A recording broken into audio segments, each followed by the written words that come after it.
Okay, guys, so let's look at the next example. We want to find the inverse Laplace transform for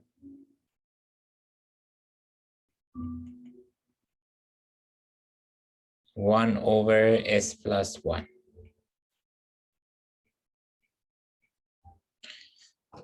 So again, we can look at the table because we are looking for a function that Laplace transform of that function gives us 1 over s plus 1. So let's look at the table.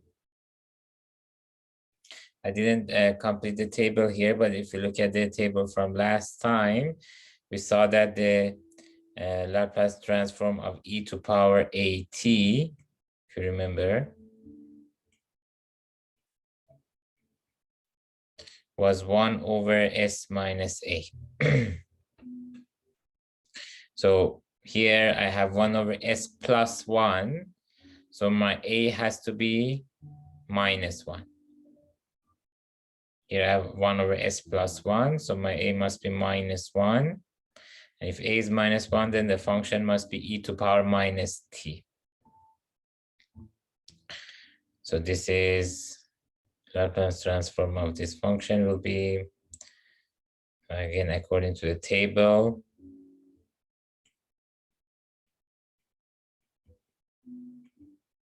Laplace transform of e to power minus t is equal to 1 over s minus minus 1, which is 1 over s plus 1.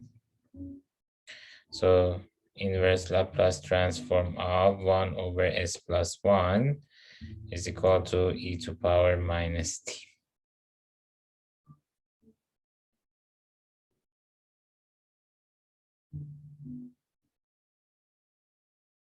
Okay. Now the next example. Find inverse Laplace transform of 1 over s squared plus 4s plus 8. So first we should see how we can simplify this expression that is given to us, 1 over s squared plus 4s plus 8. Can we simplify it? So note 1 over s squared plus 4s plus 8. I can write it as 1 over s plus 2 the whole squared, right? Because s plus 2 the whole squared will be s squared plus 4s plus 4. But this is s squared plus 4s plus 8, so s plus 2 the whole squared plus 4. S plus 2 the whole squared will give me s squared plus 4s plus 4 plus another 4 will be plus 8. Now, if you look at the table, for 1 over s squared plus 4, we had something in the table, right? So again, look at the table.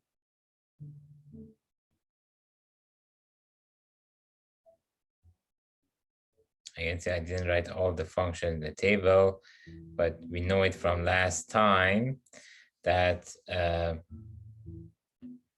for sine omega t. Do you remember for sine omega t?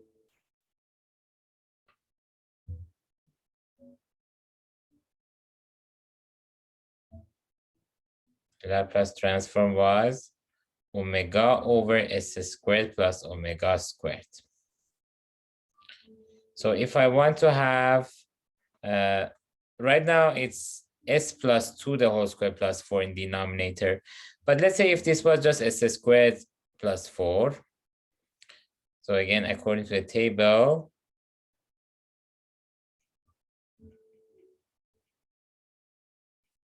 what can we say? We can say that Laplace transform of sine 2t.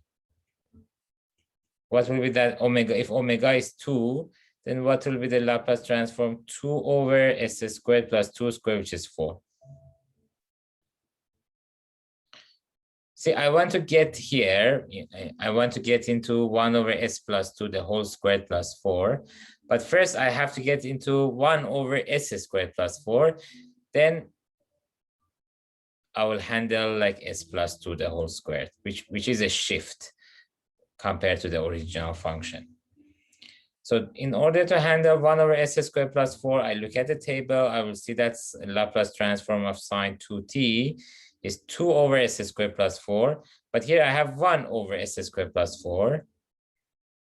So that means Laplace transform of 1/2 sine 2t is equal to 1/2 times 2 over s squared plus 4, right? So I will show you in a few minutes that the constants, like the integrals, for example, or derivatives, you can always take the constants out.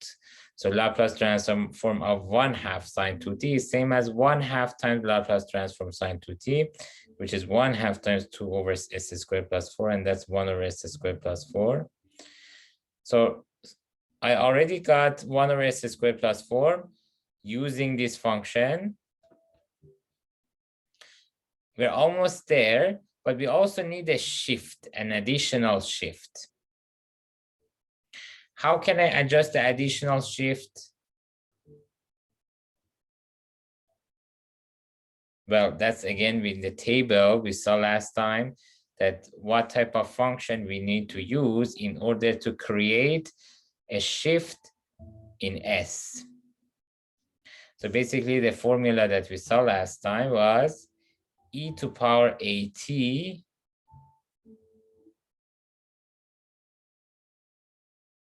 e to power at Laplace transform is 1 over s minus a. And in general, e to power at, e to power at times f of t, the Laplace transform will be capital F of s minus a. So if I multiply my function with e to power at, in the Laplace transform in the universe of s's, I will have a shift in s by minus a units. If I multiply the original function by e to power at, the Laplace transform will have a shift by minus a units. So f of s will change to f of s minus a. So here, I need to create the shift s plus 2 the whole squared.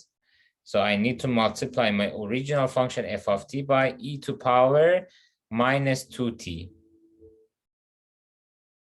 So because we know that Laplace transform e to power at f of t is equal to capital F of s minus a. So we can say Laplace transform of 1/2 sine 2t, the original function, times e to power minus 2t is equal to 1 over s. If my a is minus 2, then f of s minus a will be f of s minus minus 2, which is f of s plus 2. So s will change to s plus 2. So I will have my required shift. S will change to s plus 2, then 1 over s plus 2 the whole squared plus 4, which is exactly the function that I needed to have. Okay, so this question was a little bit tricky. The denominator, we had to complete the square, write it in this form, then realize that there is a shift here. So let's first ignore the shift. Without the shift, I have 1 over s squared plus 4, which is closely related to sine 2t according to the table that we had, sine omega t, and omega is 2. And we just needed an extra constant to adjust this numerator, change it to 1. But after that, we had to adjust or accommodate the shift. So what type of function will create shift in S? Again, according to the table, multiplying the function by e to power at will create a shift. So we multiplied by e to power minus 2t, and it gave us f of s plus 2, or 1 over s plus 2 the whole square plus 4 in this case. So we can say that, and remember, we were looking for inverse Laplace transform of the function in the right-hand side. So we can say inverse Laplace transform of 1 over s plus 2 the whole squared plus 4 is equal to 1/2 sine 2t times e to power minus 2t. So that's going to be our final answer. Okay. Okay, now we want to look at the linearity, linearity of Laplace transforms. So let's remind ourselves about the definition of linear transformation. So recall from Math 252, let's say let V be a vector space.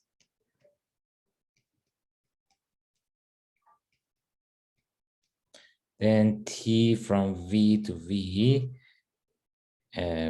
is called a linear operator if T of U plus V is equal to T of U plus T of V for every U and V in V. And second condition, T of CU is equal to C times T of U for every C in R and U in V. So this is the definition of linear transformation. So we have a vector space. Now, vector space could be anything. Could be R2, for example, the set of pairs in the form A and B, or R3 or Rn, or could be the set of all functions, or all continuous functions, or could be all polynomials, for example. So all these are examples of vector spaces. So in this case, we're assuming that the Laplace transform operates on piecewise continuous functions. So you can assume that V, the vector space, is the set of all piecewise continuous functions in our context. Now, in order to be able to call T a linear operator, so we need to have T of U plus V equals T of U plus T of V for every U and V in the vector space. Now, in this case, our elements of our vector space are functions, are piecewise functions. And our T here is Laplace transform, which we denoted with curly L. So L of addition of two functions should be L of first function plus second function. And the second condition requires that T of CU must be same as C times T of U. So Laplace transform of a constant times a function must be same as that constant times Laplace transform of the function. Okay, so in order to show the set V equals the set of all piecewise continuous functions,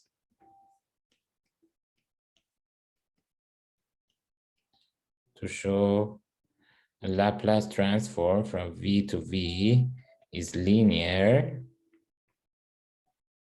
we need to show two things, right? So first we need to show that Laplace transform of addition of two functions is same as Laplace transform of the first function plus Laplace transform of the second function.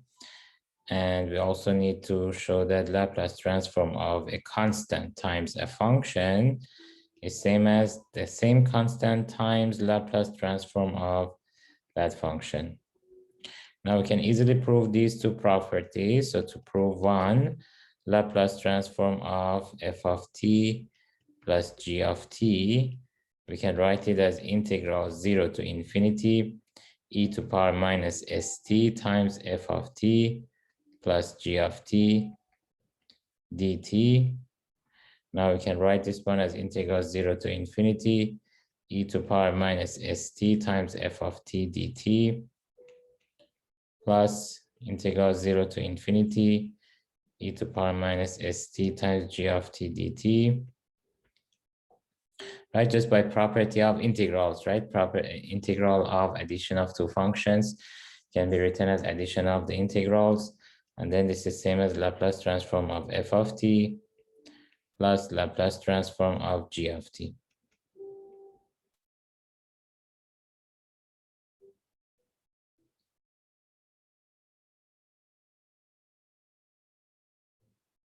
Okay.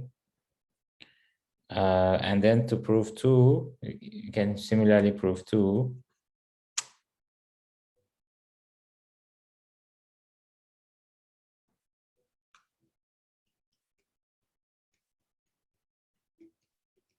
Laplace transform of c times f of t is integral 0 to infinity e to power minus st times c times f of t dt.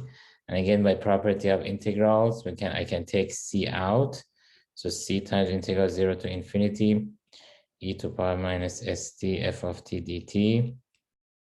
And this is Laplace transform of f. So we can write this one as c times Laplace transform of f of t.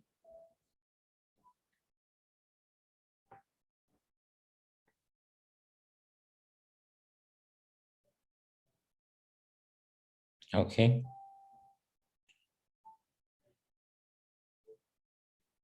And yeah, so Laplace transform is a linear transformation. Next, we'll prove that Laplace inverse Laplace transform is linear. This is true in general, that if you have a linear transformation, which is one-to-one and therefore invertible, then the inverse of it is also linear.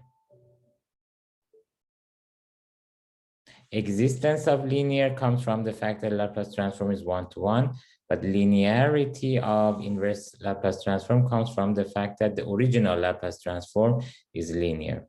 So let's see how we can prove this. The argument that I'm going to provide here, you can use the same argument to prove the general case that if you have a linear transformation, which is one-to-one and therefore invertible, then the inverse of that transform is also linear. So we need to show, again, 1 and 2 above, but this time for inverse Laplace transform, f of s plus g of s, inverse Laplace transform f of s plus g of s. We need to show this is same as inverse Laplace transform f of s plus inverse Laplace transform g of s. And to prove this, we can set, let's say, f of t to be inverse Laplace transform f of s, and g of t to be inverse Laplace transform g of s. Then what can we say? It's like the concept of functions. If f inverse of 3 is 7, that means f of 7 is 3. So here I can say that Laplace transform f of t will be f of s, and Laplace transform g of t will be capital G of s. So what can I say about f of s plus g of s? F of s plus g of s will be f of s. Look at here, f of s is Laplace transform f of t, and g of s is Laplace transform g of t, so plus Laplace transform g of t. But Laplace transform is linear, we just showed above, right? We showed Laplace transform is linear, so Laplace transform one function plus Laplace transform another function is Laplace transform of some of those functions. So Laplace transform f of t plus g of t. So if f of s plus g of s is Laplace transform f of t plus g of t, then I can say that f of t plus g of t will be inverse Laplace transform f of s plus g of s. See, this function is Laplace transform of this function. So I can also say that this function here is inverse Laplace transform of this function in the left-hand side, which is what I wrote here.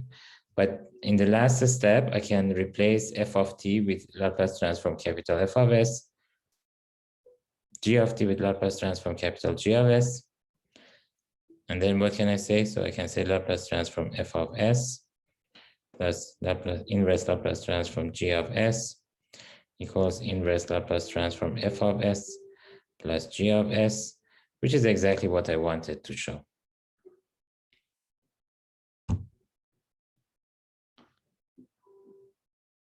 Okay, I wanted to prove this property. So exercise, you can prove the second property for showing that inverse Laplace transform is linear.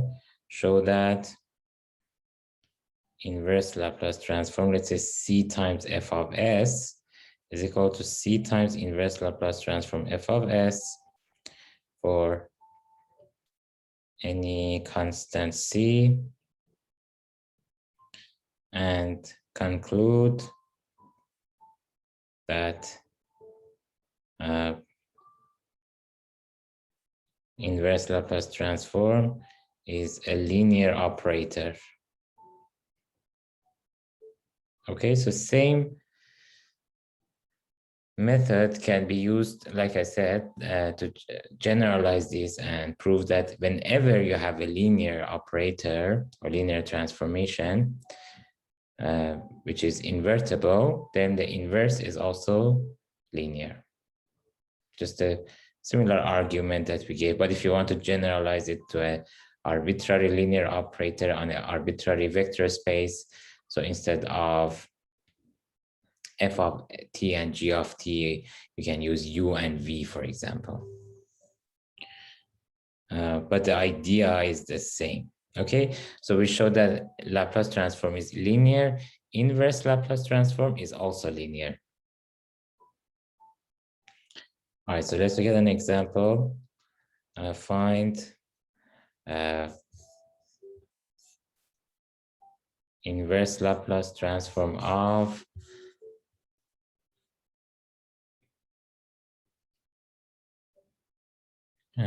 s squared plus s plus 1 divided by s cubed plus s. Okay, so we want to use linearity of inverse Laplace transform here. How can I use linearity of inverse Laplace transform? First, I can simplify the expression that is given to us. First, simplify s squared plus s plus 1 over s cubed plus s using partial fraction method.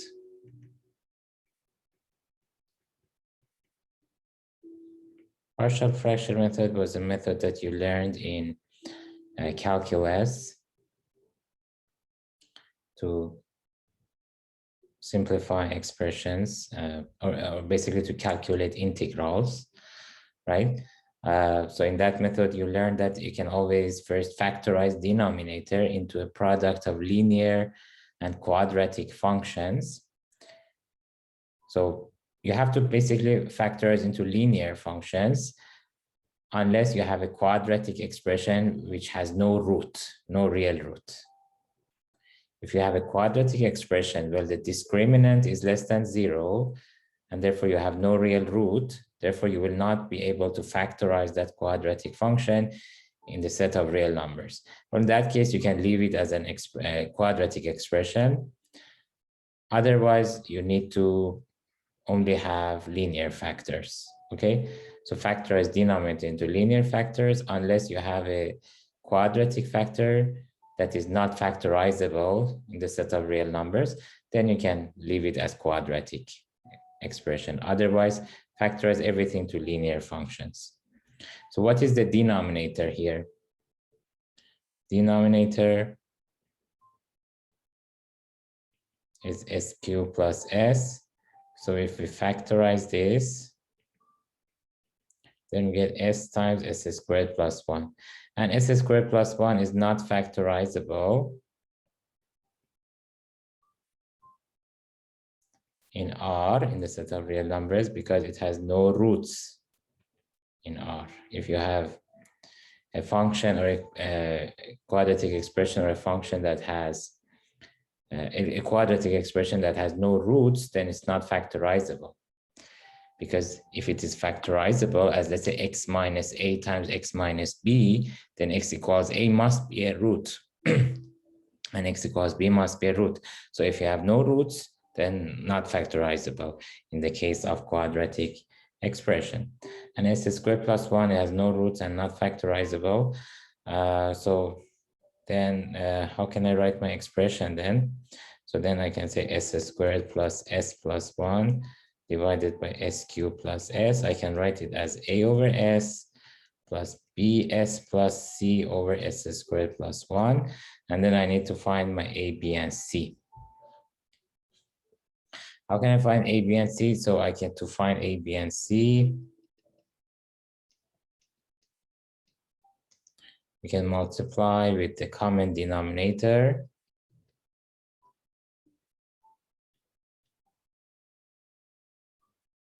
Common denominator here is s cubed plus s. So what do I get? I'll get s squared plus s plus 1 equals a times s squared plus 1 plus b s plus c times s.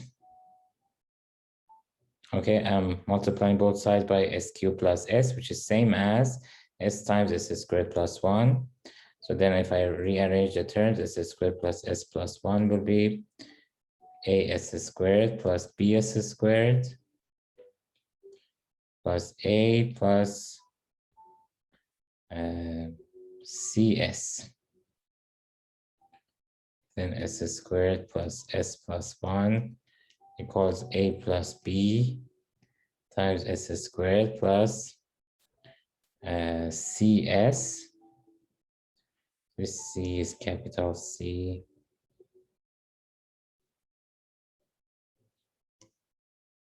Capital C plus capital CS plus A. Then I'll get A plus B equals 1. If I compare the coefficients, right? Compare coefficients. A plus B will be 1. C will be 1.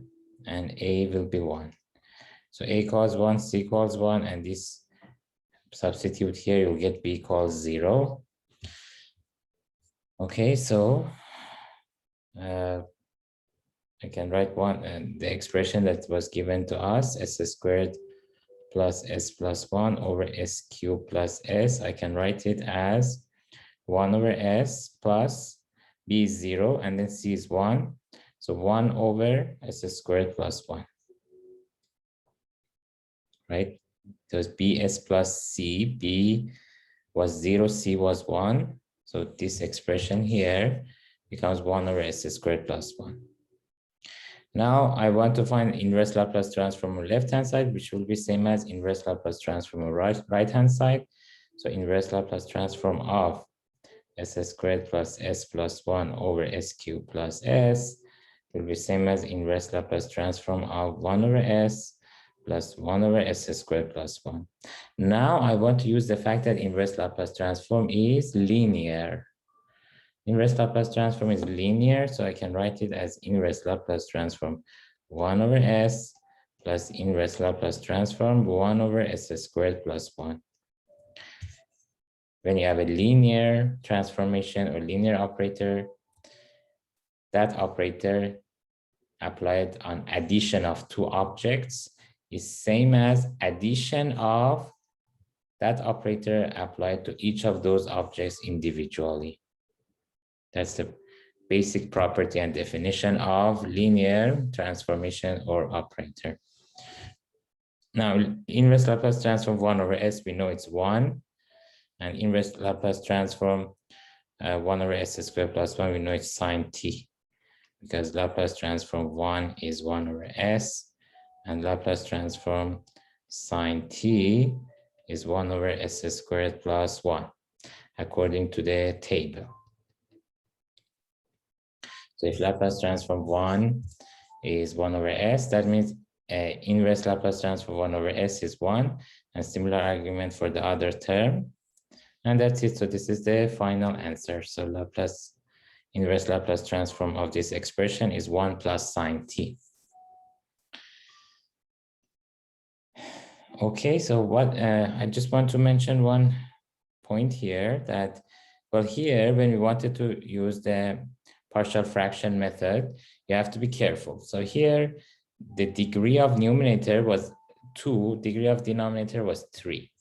So degree of numerator is already less than degree of denominator. So after you factorize denominator in this form, then you can write this fraction as a over s plus bs plus c over s squared plus 1. But if degree of top is not less than degree of bottom, then first you need to do the long division to write this fraction as some quotient plus some remainder over denominator. Well, remainder over denominator, the degree of remainder will be less than degree of denominator. So my point is, if degree of top, in this case, degree of top is less than degree of bottom, but if degree of top equals degree of bottom, or if degree of top is bigger than degree of bottom, first do the long division, then factorize denominator and do these steps. So if degree of top is bigger or equal to degree of bottom, you will have one extra step. First do long division, then do what we did here. Okay, so this is a reminder from partial fraction method. If you need more practice for partial fraction method, please take a look at your Math 114 textbook or lecture notes, a topic of partial fractions to find integral. When you were doing integration techniques, one integral technique was doing partial fractions, and you learned once a rational function is given to you, how you can apply partial fraction method to break down basically your rational function into addition of few fractions, where each of those few fractions have linear denominator or quadratic denominator in the case that quadratic function cannot be factorized. Okay, so please take a look. If you need more practice, take a look at your Math 114 textbook or lecture notes to do more practice for this topic. Okay, now let's move on to the next topic, which is Laplace transform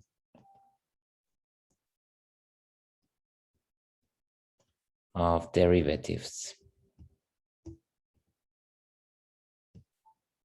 So please remember that from the beginning of the chapter, we mentioned that when the main advantage of using Laplace transforms is that after you apply Laplace transform to functions, and you move to the universe of S's, basically that's what they're called, then all the derivatives will disappear. And when all the derivatives are disappeared, then instead of solving an ODE or differential equation, you just need to simply solve an algebraic equation for a function, which you can do it using high school methods. And then, of course, we have to go back by applying inverse Laplace transform to get the original function that we were looking for. But let's see why derivatives will be disappeared after applying Laplace transform. That's what we want to see here, or prove here, basically. So let f of x be a differentiable function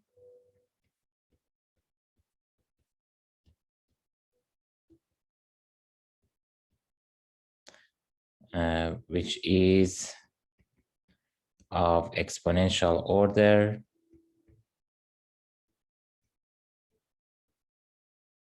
Why am I assuming that f of x is of exponential order? If you remember, this was the condition we put on the function in order to guarantee that Laplace transform exists. Okay, I can mention so that the Laplace transform exists. Let's call it f of t. So that Laplace transform f of t exists.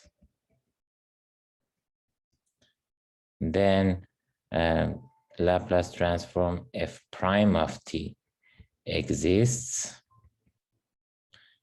and can be computed as follows. So let's see how we can find Laplace transform of derivative of f. So Laplace transform of derivative of f, according to the definition of Laplace transform, is integral 0 to infinity e to power minus st f prime of t dt. Now I want to use integration by parts. I can write this integral as integral 0 to infinity e to power minus st derivative of f of t. Now see, I have integral u dv, and we know what integral u dv is. Integral u dv is uv minus integral v du. So I can write this one as e to power minus st times f of t from 0 to infinity minus integral v du, so f of t d e to power minus d of e to power minus st, derivative of differential of e to power minus st, 0 to infinity. And remember what is the formula for their differential of a function? dy. dy is always y prime dx, and in this case the variable is t, so y prime dt. Okay, so then I can write this one as limit. So let's look at the first term.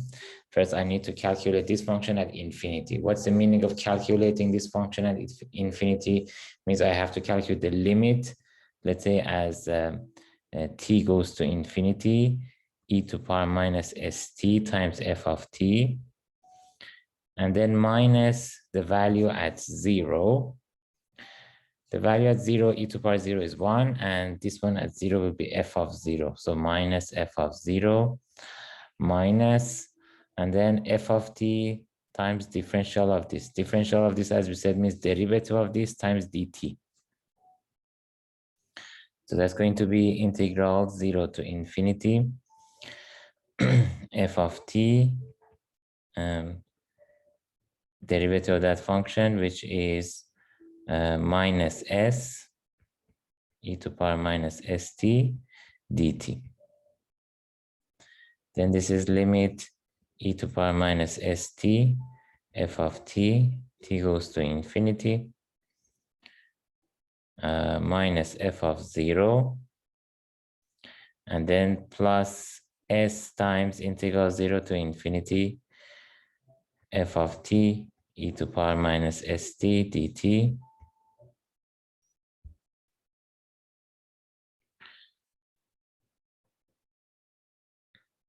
And then how can we write down, simplify this further?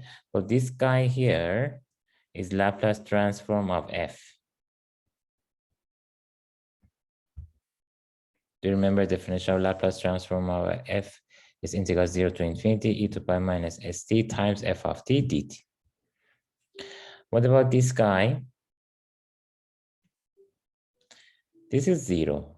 Why? Because f of t is of exponential order. So what can I say about absolute value f of t? So I'm going to justify this. So let me say C below. But once we justify that, then we get 0 minus f of 0 plus this term. So it's going to be S L of f of t minus f of 0, which is going to be S f of s minus f of 0, where capital F of s is Laplace transform of f of t. Okay, so it's just left to show that this term here is actually 0. So it remains to show. Okay, so this is our final answer. Keep this in mind. But in order to complete the proof, I just need to show that this term is 0. Limit e to power minus st f of t as t goes to infinity is 0. And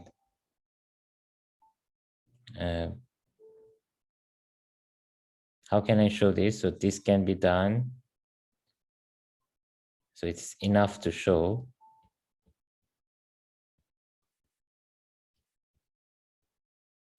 that limit e to power minus st times absolute value f of t as t goes to infinity is 0. So if you want to show limit of a function is 0, it's enough to show limit of absolute value of that function is 0. If limit of absolute value of a function is 0, then the limit of the function must be 0. So that's a fact from calculus and from properties of limits. Because if the absolute value of function gets closer and closer to 0, the quantity itself must get closer and closer to 0. This property is valid only for 0. For example, if limit absolute value of function is 1, then you cannot say limit of the function itself is 1.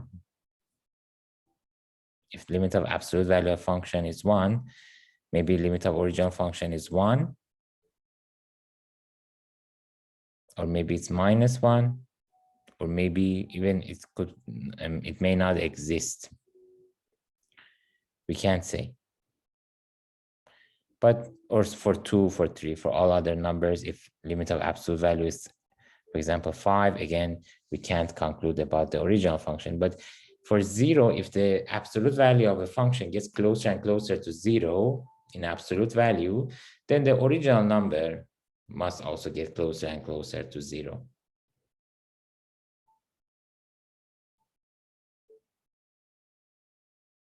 Because when you talk about 1, if absolute value, for example, gets closer and closer to 1, maybe original number is getting close to minus 1. Maybe it's switching between 1 and minus 1, alternating between 1 and minus 1. In all those cases, still absolute value will be getting closer and closer to 1. But for 0, if absolute value gets closer and closer to 0, then the original number could get close to 0 from right or left, from positive side or negative side, like for example, 0.01 or minus 0.01. But whether from positive side or from negative side, still it's getting closer and closer to 0. In other words, because absolute value 0 is 0, but so 0 is the only number with absolute value 0. But for other numbers, that's not the case. For example, absolute value 1 is 1, absolute value minus 1 is also 1.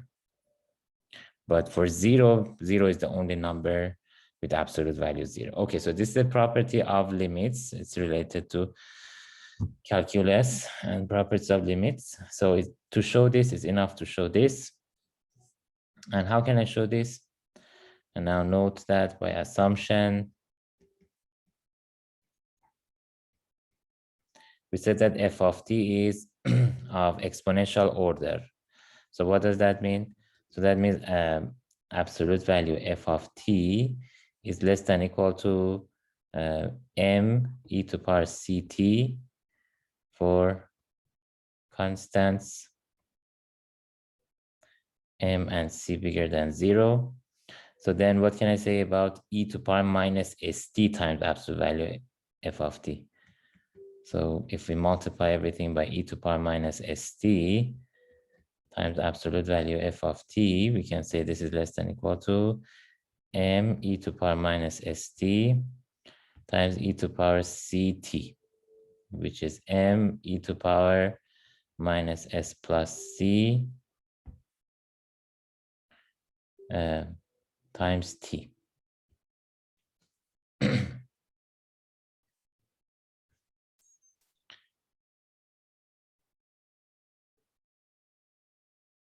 Now, And therefore, this means that e to power minus st times absolute value f of t will be less than equal to m e to power minus s plus c times t, and bigger than equal to, say, without absolute value.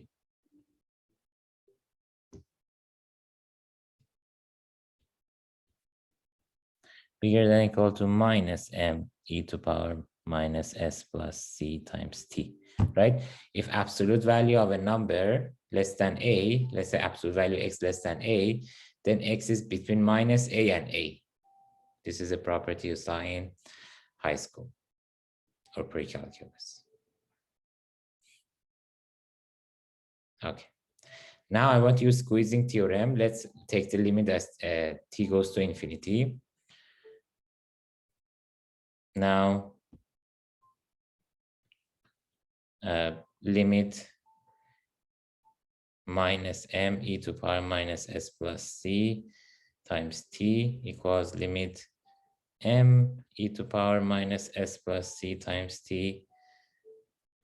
T goes to infinity, t goes to infinity equals 0 for s bigger than c. Remember, even for the original Laplace transform, we assume that s is bigger than c, and that's no big deal. You know, all of the Laplace transforms are defined for s bigger than some number, right? So that's okay. Please remember this, and this is completely fine, that Laplace transforms are not defined for every s. They are defined for s bigger than some constant, and that's okay. For the original Laplace transform, I also assumed s bigger than c. So for the derivative, naturally, Laplace transform of derivative, naturally, again, I'm assuming that s is bigger than c. And if s is bigger than c, this number will be negative, and t goes to infinity. Negative number, negative constant times infinity will be negative infinity. E to power negative infinity is 0. Times m or times minus m, still 0. So this limit will be 0. This limit will be 0 as t goes to infinity. So that means by squeezing theorem, the middle function, the limit of middle function must also exist and must be 0. If the middle function is squeezed between two functions whose limits both exist and equal to 0, then the limit of middle function must also exist and equal to 0. So therefore,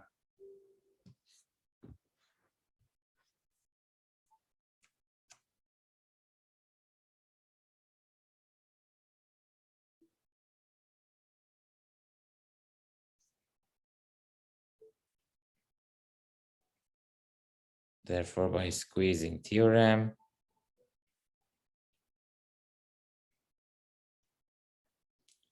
limit of the middle function, which is e to power minus st times f of t as t goes to infinity, must exist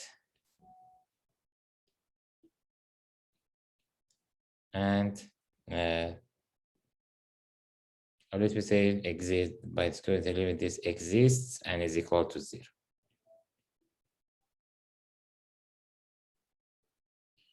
And is equal to 0.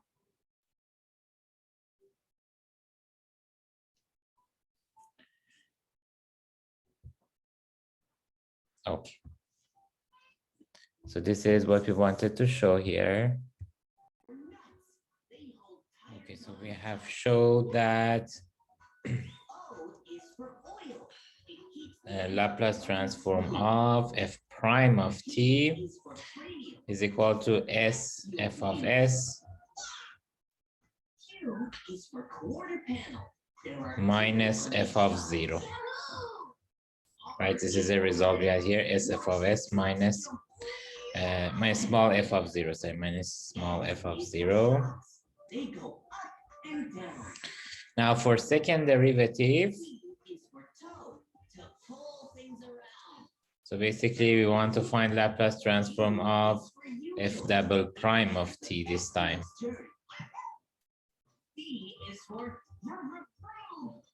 Laplace transform of f double prime of t. So again, we can use a similar technique and apply integration by parts. Let's see what happens. Laplace transform f double prime of t equals integral 0 to infinity e to power minus st f double prime of t dt. Again, I can consider this one as u, and then this is df prime of t. Because df prime is derivative of f prime times dt. Derivative of prime is f double prime times dt.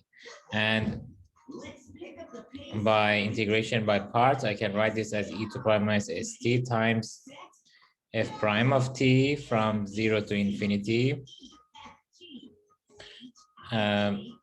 minus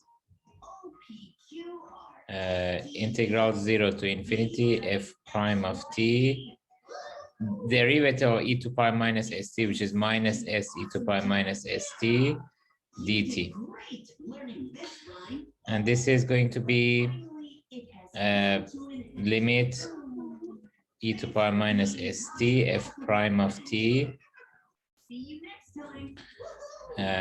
minus f prime of 0 plus s integral 0 to infinity e to power minus st f prime of t dt. And this is Laplace transform of f prime, right?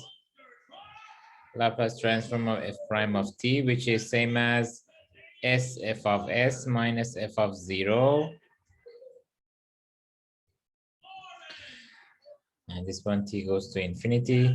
Now this limit again will be 0. When can I say that this limit is 0? Where previously we showed that this limit was 0, but we had e to power minus st times f of t. And we showed that is 0 under the assumption that f of t was an exponential order function. Now this one is e to power minus st f prime of t. So of course, if f prime of t is of exponential order, still we can apply the calculation that we did. Still our calculation will be valid because the calculation we did above showed that e to power limit e to power minus st times a function is 0 as long as that function is of exponential order. Now if f prime of t is of exponential order, then we can say that this limit is 0. So this is 0 according to, let me say, if f prime of t is of exponential order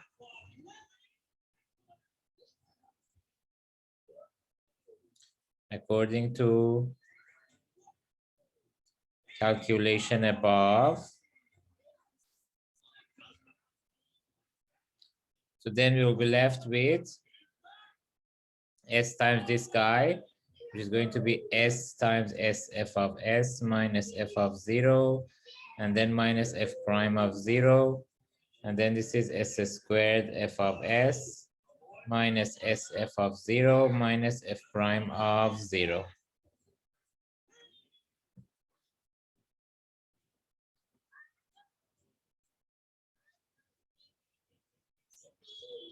Okay, so under the assumption that f prime of t is of exponential order. So we can say that, so we showed that if f of t, of course, f of t still has to be of exponential order so that Laplace transform of f prime exists. So if, remember that we assume that Laplace transform of f prime exists, and that is true as long as f itself is of exponential order. So if f of t and f prime of t are of exponential order,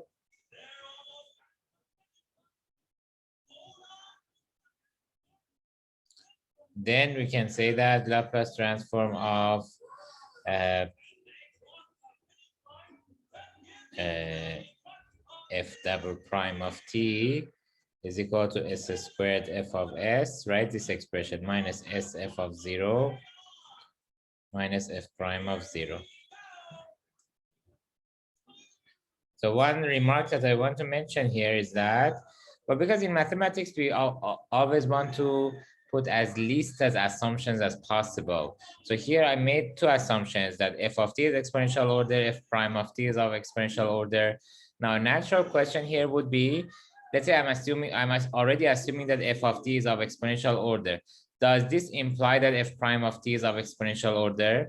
Because if that is the case, then I don't need to put two assumptions. I think I can just put one assumption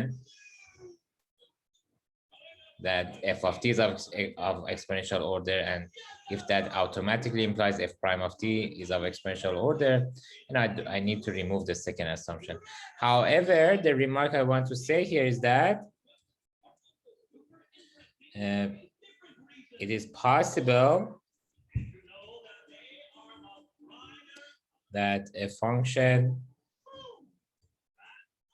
is of exponential order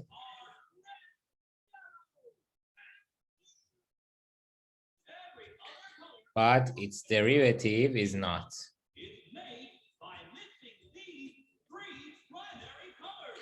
Exercise. Give an example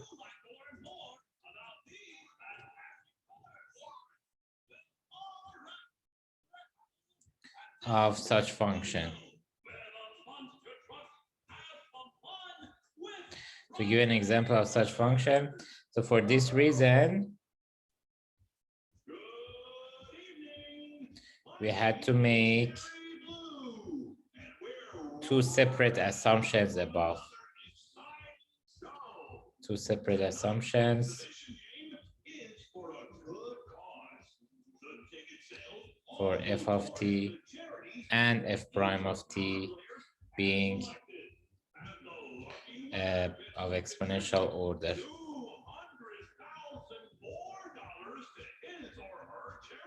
Okay, so f of t being of exponential order does not automatically imply f prime of t is of exponential order.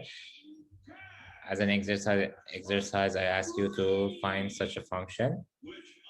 And for this reason, we have to assume that f is of exponential order and also f prime is of exponential order. And under this assumption, these two assumptions, then we can say Laplace transform f double prime is s squared f of s minus s f of 0 minus f prime of 0. So similar approach can be taken for Laplace transform of fn of t, higher derivatives for any arbitrary n. So for example, Laplace transform of f third derivative, you can probably guess what it is. For third derivative, so we can see the pattern. See, for second derivative was s squared f of the capital F of s minus s f of 0 minus f prime of 0. So you probably have figured out about the pattern. So for third derivative will be s cubed capital F of s minus s squared f of 0 minus s f prime of 0 minus f double prime of 0. And similar pattern is valid for higher derivative. So Laplace transform of f fourth derivative, you can similarly find it fifth derivative and so on. So let's look at an example. Solve the following initial value problem.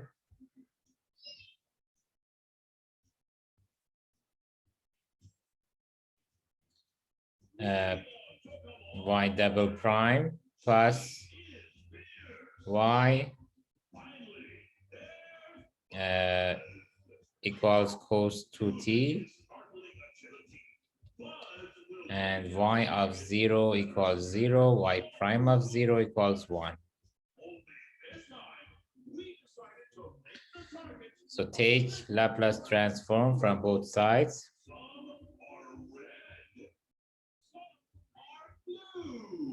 See, the advantage of this method is that we should not be concerned about the solution of homogeneous part or particular part. This is a non-homogeneous equation.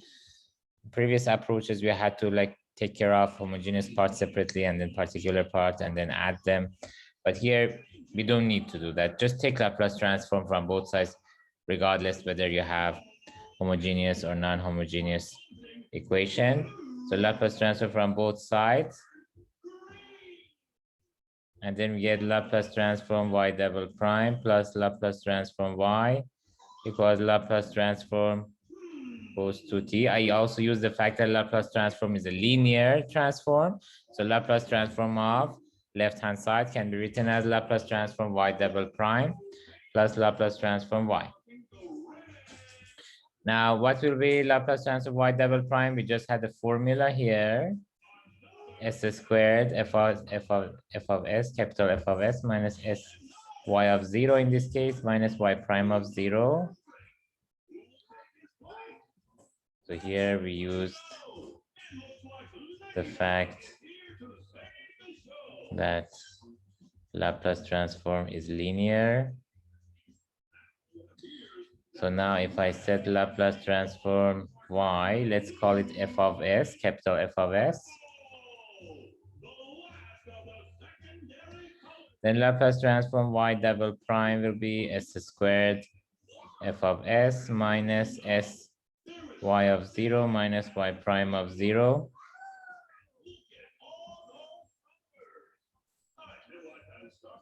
And then that's going to be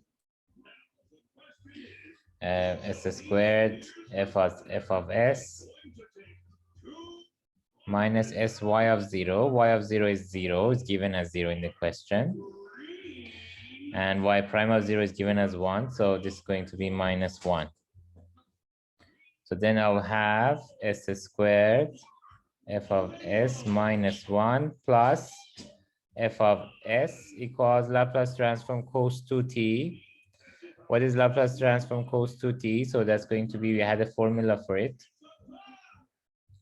Cos omega t was s over s squared plus omega squared. So it's going to be s over s squared plus 2 squared, which is 4. So then see, all derivatives disappeared, as we said before. And we just need to solve for capital F of s here. Right? All the derivatives disappeared. We just need to solve for capital F of s as a algebraic equation, just like you were in high school and then they ask you find f of s. Just one equation with one unknown. We can just factor f of s out and then find f of s. So if I factor f of s out, s squared plus 1 will be left in the left-hand side, and right-hand side will be s over s squared plus 4 plus 1. And then this is going to be, yeah, just let's leave it like this right now. Let's not take common denominator because we are going to use partial fraction method to find the inverse Laplace transform. So we prefer the broken form rather than common denominator form. So then capital F of s will be just divide by s squared plus 1. So f of s will be s over s squared plus 4 times s squared plus 1 plus 1 over s squared plus 1. And then we want to find y, and y will be inverse Laplace transform of capital F of s. That's inverse Laplace transform of s over s squared plus 4 times s squared plus 1 plus 1 over s squared plus 1. And this one I can write it as inverse Laplace transform of the first term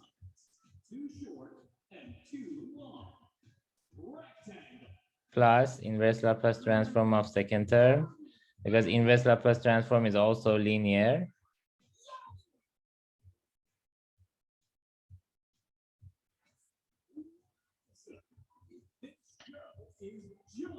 Okay, now we can write this as, so if you use partial fractions for this term, so this term, the second term is very straightforward. This one we have in the table. that Laplace transform of sine t is 1 over s squared plus 1. So inverse Laplace transform of 1 over s squared plus 1 is sine t. So we just need to use that table for the second term. But for the first term, we have to use partial fractions and break it down into addition of two fractions. So this one is sine t, since Laplace transform sine t equals 1 over s squared plus 1 by table.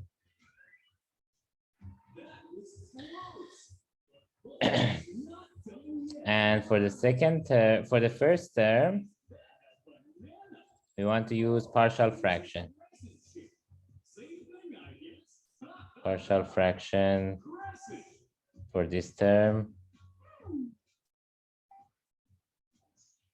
And then what do we get? So we get s over s squared plus 1 times s squared plus 4 equals a s plus b over s squared plus 1 cs plus d s squared plus 4, right? See, we said that in partial fraction, we have to factorize the denominator into linear terms if possible. But here s squared plus 1 and s squared plus 4, neither of them are factorizable. So we just leave them in this form, and then numerators, we have something of the form as plus b for the first one and cs plus d for the second one. And then we just need to find these constants a, b, c, and d. So check that. So if you do the calculation, a will be a will be 1 over 3, b will be 0, c will be minus 1 over 3, and d will be 0. So then we'll have s over s squared plus 1 times s squared plus 4 equals 1 over 3 s over s squared plus 1 minus 1 over 3 s over s squared plus 4. So inverse Laplace transform of this expression will be 1 over 3 inverse Laplace transform of s over s squared plus 1 minus 1 over 3 inverse Laplace transform of s over s squared plus 4. And this one, we have it in the table again. This is 1 over 3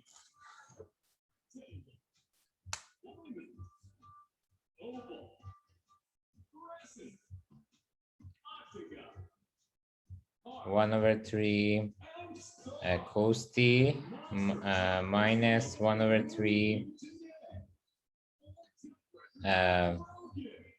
cos 2t, because Laplace transform cos omega t is s over s squared plus omega squared, again by table. So Laplace transform cos t is s over s squared plus 1. So inverse Laplace transform s over s squared plus 1 will be cos t. Similarly, inverse Laplace transform this expression is cos 2t. So substitute back.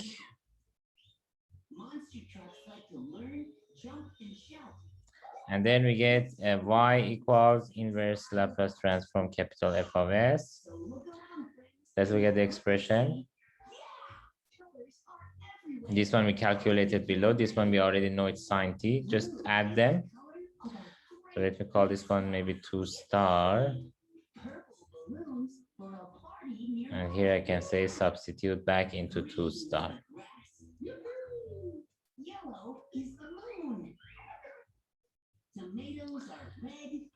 Y equals this, so that's going to be 1 over 3 cos t minus 1 over 3 cos 2t plus sine t. So that will be the final answer for solving this initial value problem. So like I said, the advantage was that after applying Laplace transform, we got rid of derivatives. and we could solve the equation directly without being concerned about solving homogeneous parts separately and non-homogeneous parts separately. Okay, guys, so that's all for today. So see you next time.